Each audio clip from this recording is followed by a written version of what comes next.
the Buddha strongly recommends kaya, gata, sati, mindfulness connected with the body. So we have to become mindful, we have to become aware of the body we are walking around with. And then we have to investigate it. First be mindful, aware what the body is like, and then really going in, analyzing and investigating its nature.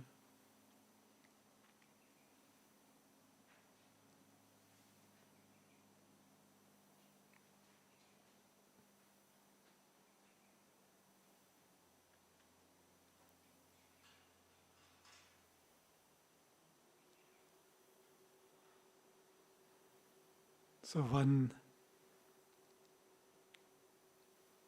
the way of doing that is the exercises that the Buddha gave us in the Satipatthana Sutta.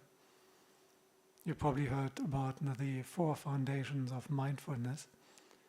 4 Satipatthana. It's a very famous, well-known teaching. In fact, nowadays, even outside of Buddhism, they're talking a lot about mindfulness. But the understanding of mindfulness of Sati is often limited. If you want to know what the Buddha really taught about mindfulness, you study the Satipatthana Sutta, the 4 foundations of mindfulness. Because there are 4 of them. And the first one is exactly the body. Now the second is feelings. That means pleasant, unpleasant, or neutral. The third one is the mind. And number 4 is analyzing all experience in terms of Dhamma, the way the Buddha taught. But the first one is the most fundamental. And usually the Buddha starts, like any good teacher, any good course, and you start with the fundamentals, and then you build up for more advanced. So the body is considered one of the first one to investigate. And in fact, for every monk or nun, the very first meditation object, which must be taught by the preceptor, is connected with the body. When a monk or nun ordain as a novice, it's a duty of the ordaining teacher, the preceptor, to teach them at the minimum these first 5 meditation objects. Do you know the first 5 meditation objects every monk or nun has to learn? Kesā, Lomā, Nakhā, Dantā Teeth. It's pronounced more like church, not like the sea, Tacho. So what does it mean? Kesā is the hair of the head. Interestingly, it's etymologically related to Caesar and to Tsar and to Kaiser. That comes from the lion, because the lion is the one who's got most hair on the head. And the lion was always a symbol for power and royalty. So Caesar is literally the hairy one, the head hairy one. But the idea is not like a lion, like a leader. Kesā. The Lomā is the hair of the body. And many may not be aware, but a normal human being has more hair on the body than on the head. Only they don't grow so long and so big, and they can be very fine, so you may not see them. But there's actually more body hair than head hair. Even in young people, it gets worse the older one gets. But Kesā, Lomā, Nakhā is the nails. The nails of the fingers and nails of the toes. 20 normally. Dantā, you may be able to figure that one out. Dentist. Dental care and the Dantā, you can see that even between Pali and English, both being Indo-European languages, there are still connections. Dantā means teeth. And tacho, you can maybe figure out. Tacho, touch. Because the skin is how we touch with and where we can sense touch. So you see there's also still a relationship. Maybe it encourages you to learn some Pali, quite easy. Stay connected. And why is it exactly these 5? I mean, there's other things about the body, no? There's more than these 5. Why does it start with these 5s? Maybe the kids can figure that one. Yeah? Why these 5? 5 senses, so how would that work? The head here is which 5, which sense? Yeah, it works with the touching. I think this is how you got it, no? Because tacho, the skin is related to touching. But the hair is also related to touching. I learned that when I started shaving, becoming a monk, because you're amazed how often you bump your head into things. It's quite amazing that you actually have a sense, and when you have no real hair, you get close to something, you notice it, you can sense it. Once the hair is off and you're not yet used, you bump into things quite a bit. So you're correct for the last one and even for the others. But it's another factor which is important. Now if you look at me, what can you see of my body?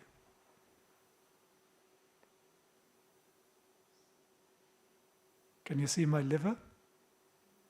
Can you see my blood? Can you see my bones? Can't really see my head here either. No? I've got a little bit here, no? I can't.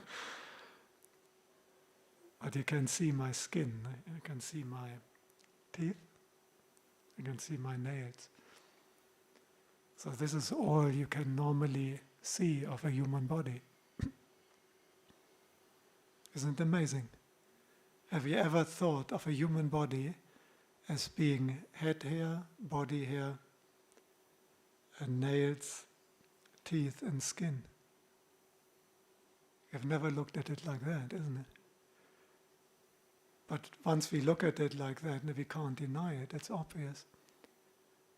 But amazingly, and it takes the wisdom of a Buddha to present it like that.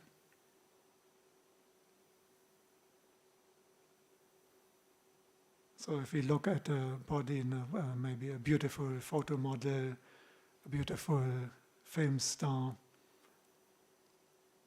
that is a normal way of looking at it. You say, a beautiful young woman, a handsome, hunky young man, and now you say, I can see head hair, body hair, nails, teeth and skin. What is the difference between these two? Do you notice some effect? If you take some really good-looking model or movie star, one of our supporters recently has worked with George Clooney. Do you know George Clooney? The ladies, no? Yeah. He's getting older, but they all say it doesn't matter, he still looks so good. They were actually asked, he introduced himself to everyone and did some handshaking, and after that all the ladies on the set were asked not to talk to him or not to try to contact him because it's too difficult for him otherwise. Because everyone wants to be close to him and talk to him, and he's so attractive. But just imagine if George Clooney shaves off his head hair, shaves off his body hair, and puts it into a little heap. Where's the attraction? It's all gone. This is a fascinating thing. Or that is all you can see. If we analyze and we look more closely at it, nothing of that is attractive. Do you clip your fingernails regularly? Yeah, no? What do you do with the clippings? Throw it away, no? Why don't you keep them? Your body is no longer attractive. Once you clip it off, you have the little heap of fingernail clippings. Is that attractive? But if you have one of these models, and then sometimes has this art on it, with all these little, kind of almost little jewelry and colors and really long, many people find it very attractive. But if you look more deeply, the attraction goes away.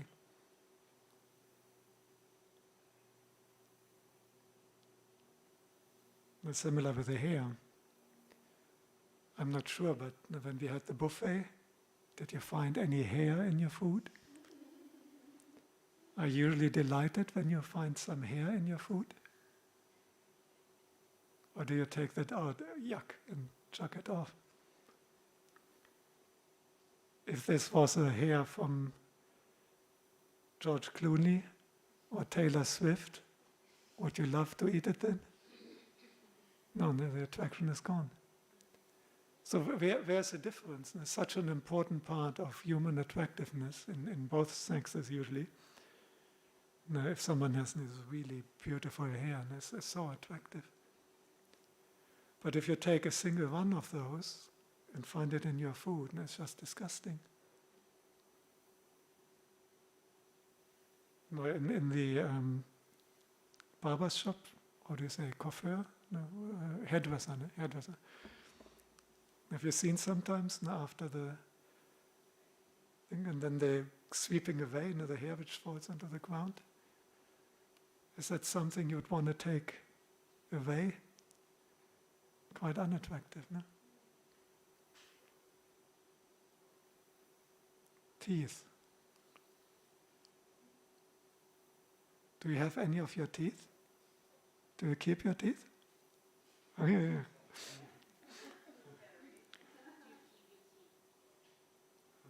Once they fall out. Yeah? Mm-hmm. Because it's really good. Please, when the next tooth falls out, please keep it. You can contemplate. You can practice meditation. Dantā, Dantā, Dantā. Dantā is plural, but if you have one, it's Dantā, Dantā. Tooth, tooth. And again, this is so attractive usually to people. The smile of George Clooney, with all teeth that wouldn't look nice. It's the teeth which make a nice smile. But then if you just look at one tooth, is that beautiful? Even adults, when they take out your wisdom tooth or something, they keep it. And if they had to take it out because there was caries and decay, it doesn't even smell nice. Oh.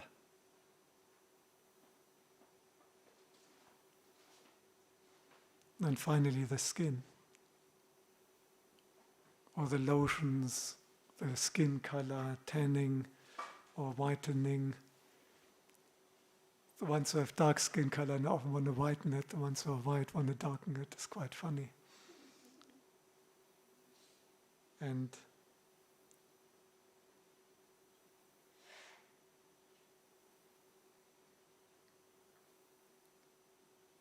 if you're looking more closely into it, it's the same. It's actually quite unattractive. Now maybe sometimes you have to remove some horny skin on the feet.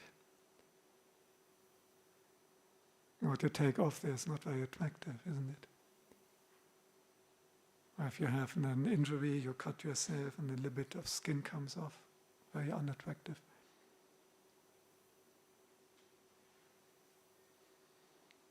So this is the one contemplation of the body which we do that is actually not so attractive as we usually think.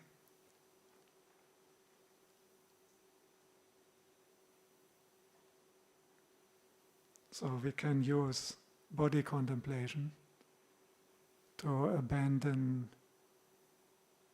the desire for the body, the passion for bodies.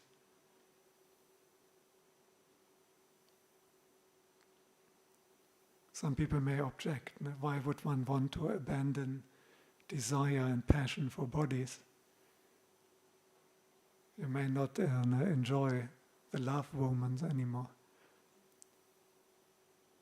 But what is one reason? What is an advantage if one doesn't have this desire and passion for the body anymore?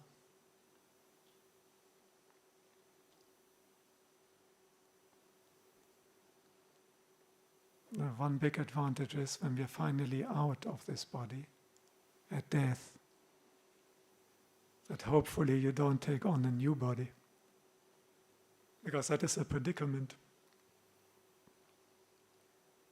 Now, that is what we call rebirth. We will all leave this body one day.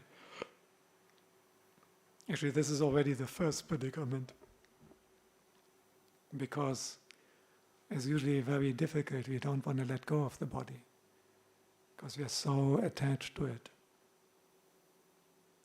But the main problem about dying and getting sick is that we are attached to the body. If you were not attached to the body, you wouldn't worry much about coronavirus. The fear of death is basically the fear of losing this body.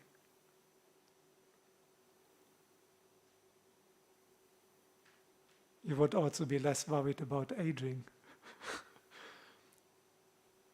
When we age and one notices that one becomes less and less attractive, more and more ugly, that's usually not a nice thing to undergo.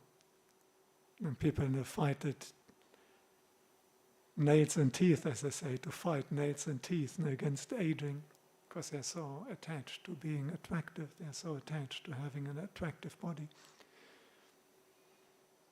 Once you see through that, and you age very gracefully, it doesn't matter. You don't have to dye your hair. You don't have to do a facelift. You don't have to do a tummy tuck. You don't have to do the Botox. You don't have to do a hair transplant, hair extension. It can also save you lots of money. Not being attached to the body is a real money saver. Cosmetics. Interestingly, I once had this study in France. The market for cosmetics, all kind of cosmetic products for men, is bigger than the one for women. Quite impressive. Although the majority of it is bought by women. Majority is bought by women, the major majority. And it's quite a big market. If you're no longer attached to bodies, you don't have to spend much on that. I mean, I forgot her name, one of the ladies who had one of the big cream and cosmetics empires. Forgot who it was, quite famous. She used to say, moisturizers work and the rest is all pipe.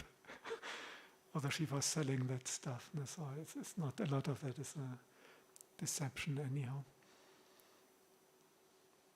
But it saves a lot of money, and it saves a lot of distress and worry about getting older.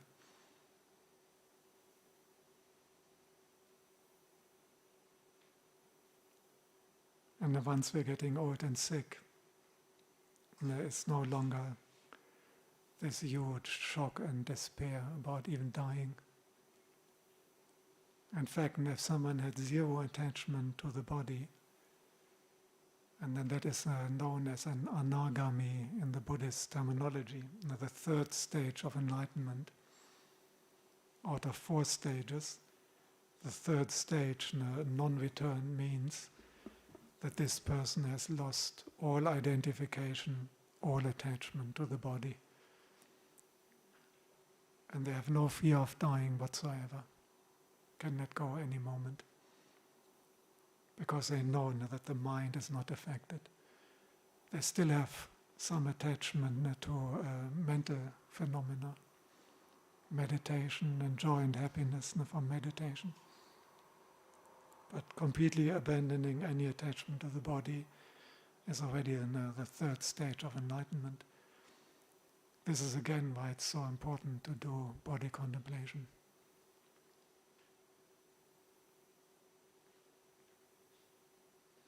And once we are out of this body, once the mind, the consciousness separates from the body,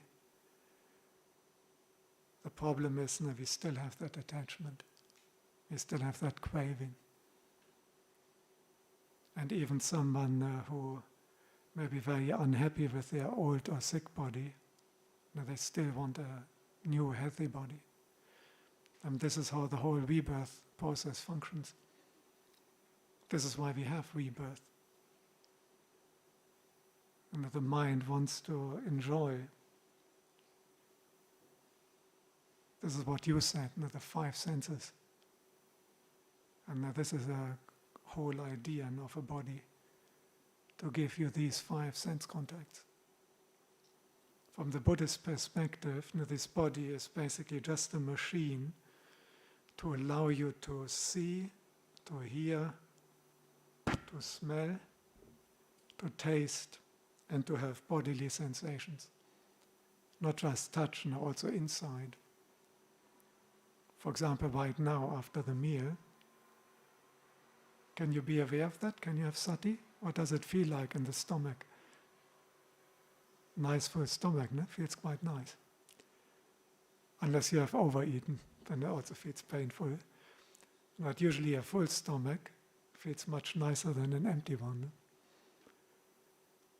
And this is also a bodily sensation. A headache, or if you have a nice shower, or you're in the sun on a cool day. And these are all bodily sensations. And the whole function from the Dhamma perspective of walking about with the body is exactly that we can do these things. So the body is the main tool for sensuality.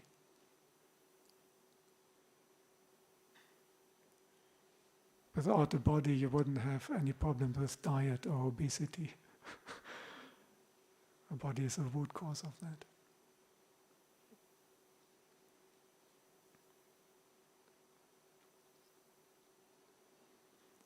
So ultimately the Buddha is teaching us about the body, that we can abandon attachment, desire and passion towards the body.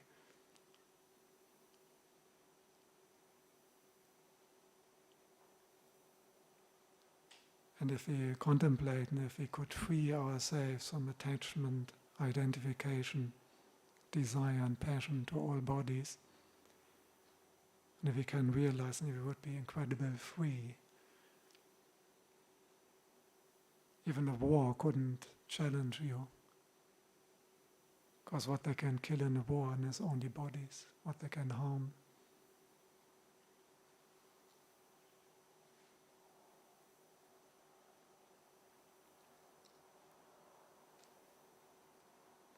Another contemplation the Buddha uses is impermanence. Now, the body is very impermanent.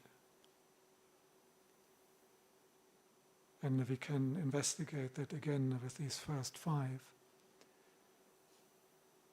Now, we usually perceive that we have a certain hairdo. Now maybe you do a hairdo and then you keep it for a year. That's maybe unrealistic. I'm no longer really very informed on that one. I'm not sure. But usually you perceive your hair to last a while. But if you investigate it more closely, we're actually losing hairs every day and others are growing. It's the same with the skin. Actually, the skin is constantly shedding. This is one reason why we have to keep everything clean. If you didn't use your bed, if you didn't use your clothes, if you didn't stay in your room, you wouldn't have to do all this cleaning. Now, the body is usually the source of all this uncleanliness which we constantly have to remove. That's already indicating the unclean nature again.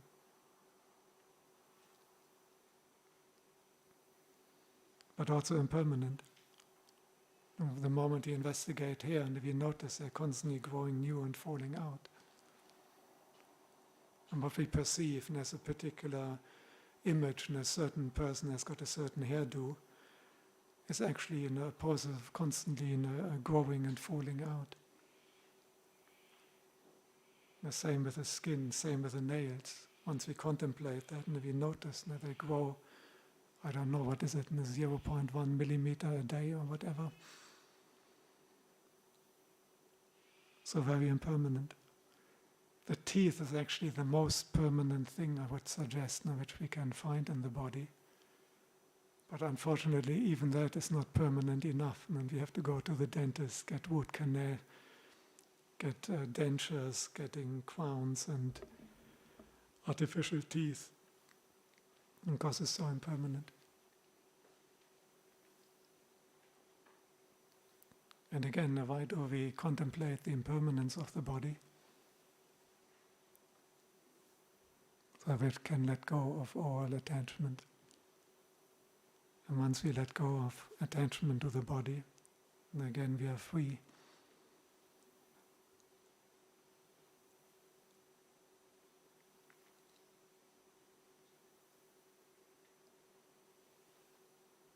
Maybe rather than talking all the time, maybe any comments, questions? Quick question is there a difference between Nakhā, Sati and Anupasana? Is that the same or is it two different? Is there a difference between Sati and Anupasana regarding the body? Now, usually in Kaya Anupasana is the first of the Satipatthana exercises, and it just means it's more advanced and it goes deeper. So Anupasana usually means that there's also a strong wisdom aspect and an effort in investigation, whereas Sati is not yet so strong on the wisdom aspect and on what you do once you are mindful. But in practice, they go together. That's why the Buddha always talks about Sati Sampajanya, mindfulness and clear awareness, to bring in the wisdom aspect. Or the Kuba Ajahns usually talk about Sati Panya, going together. So usually your Sati wants to develop towards Anupasana and contemplation. You couldn't do the contemplation if you didn't have Sati.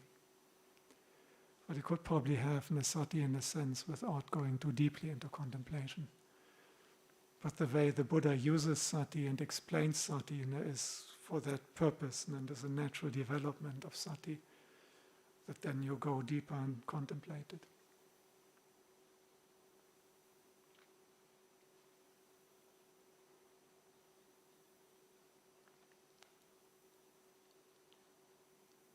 So the body is a source of lots of trouble and worries. Maybe even for kids. Are you worried about your body sometimes? Some people feel they're too short or too tall. I got really worried when I was growing fast because I'm tall. And there were some periods when I was 14, 15, and sometimes there's this big. And suddenly you notice in the whole 12 I'm the tallest person. I'm only 15, and I thought, you read in the Guinness book about these freaks who just grow. And I got really worried about that. Nose too short, nose too long, legs too short, arms too long, whatever. Complexion too bright or too many pimples. The good thing is if you can see that the body is impermanent, then a lot of all these worries about the body will not bother us. Doesn't matter, and we don't have to look like the influencers. You know that all the famous influencers cannot look like that naturally.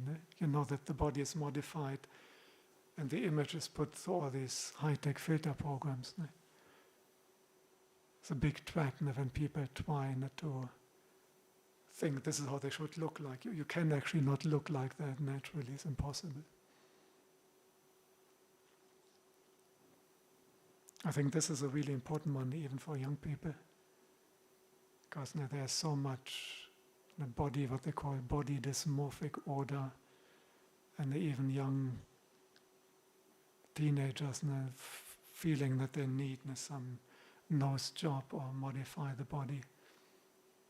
It's also a lot about body modification nowadays. So if we lose attachment, identification with the body, we wouldn't have these worries.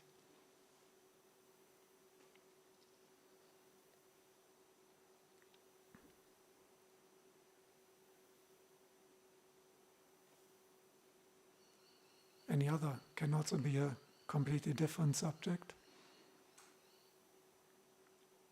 Young men, anything you like to ask? Was maybe not the most exciting subject for kids. Have you ever seen this German guy, the anatomist, who is doing the plastinations? Von Hagens, he has developed a technique where you can fill corpses, you exchange all the liquid for a kind of plastic, and then he has got these corpses who become like plastic sculptures. It's quite fascinating. He uses that to teach anatomy, because he's also a doctor and he's an anatomist by profession. He can do all the preparation on the corpse, that you can actually see the liver and the internal organs. And then you can turn it later into plastic. And then he has got all these models. They're quite useful for anatomical studies. He has got one where he took the skin off. Tacho is great for contemplating skin. It's also technically quite difficult. He's a really good anatomist. And so he prepared and took all the skin off. And then he has a body without the skin, where you see all the muscles and so on. And he's holding his skin like a coat over one arm. Like you hold a coat sometimes, and folding it over the arm once. So he has it with his own skin. Looks very impressive. And it's very obvious that without tacho, without skin, the attractiveness is gone.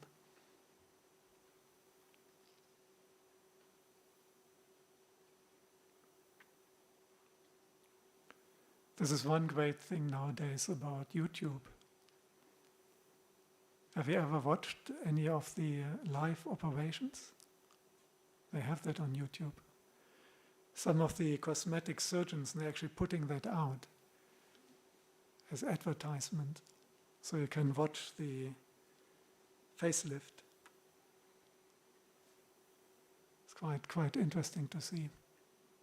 And for facelift, they were usually in a cut along here, usually along the hairline that you don't see the scar, and then behind in front of the ear. You have to cut in front of the ear and then here.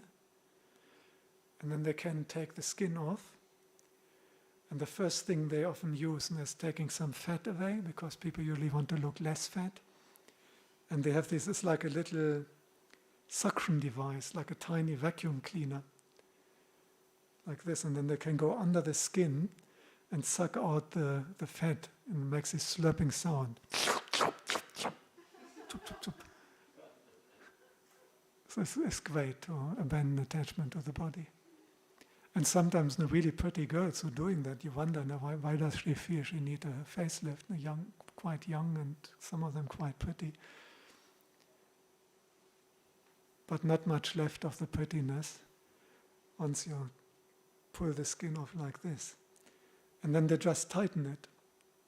And it's just like when you take me here, I can tighten this one, or my knee. Pull it tight, like this. And they do the same thing.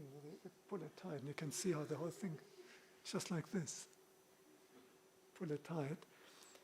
And then you have got some extra skin, because once you tighten it, you have to cut off. So you cut away and then this strip, and then you sew it back on. I can really recommend. Have a look. Tummy tuck is the same principle. Nose job. Have you ever watched a nose job? I do the nose job. It's quite frightening. He has, hammer and chisel in the shed. And basically the same thing, a little bit finer. But it looks really frightening when the surgeon starts this little girl and opening, and then they chisel away. Donk, donk, donk. Bone. Then they've taken some of the cartilage and can model it. That's already sufficient to take all the beauty away, and once you open the nose, the face, all beauty is gone.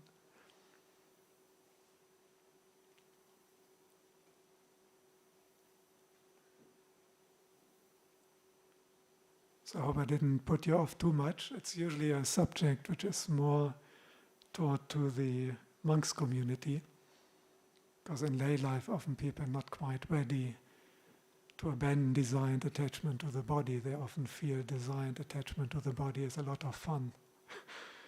And for sure there's fun in it, but in the end there's a lot of disappointment.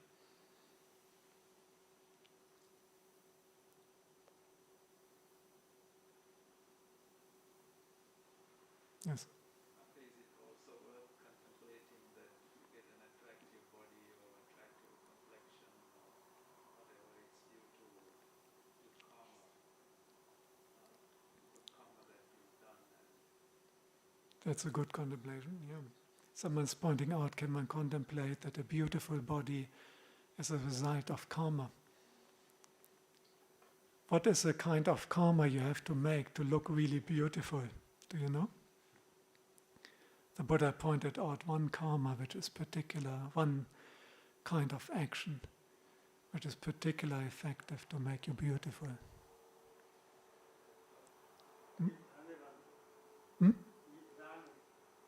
Give dana, yeah, food and giving is always good. But even more powerful is metta, loving kindness. May all beings be happy and well. May all beings live long, healthy and happily. If we develop that attitude, then we will look beautiful. And one can see that because the opposite of metta is anger.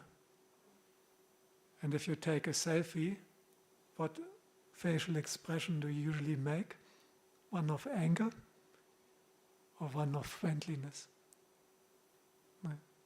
It's usually considered much more beautiful if we look friendly. And of course we may only fake it, but at least no one tries to look as if one is really friendly. No politician would win the campaign if they put a frowning photo of him on all the posters. You have kind mind reflected in your face. For sure, yeah. The Buddha said so. The one benefit of metta is that mukhavano vipassidati, your complexion will brighten and your whole appearance will look more beautiful. So that is a valid contemplation, and it's very helpful to improve one's appearance in a more skillful way than Botox and the Instagram filters, and more profoundly. And particularly for the next life, you can be the top model. So if you want to be the top model, practice lots of loving kindness now. And you'll be adored like George Clooney next time round.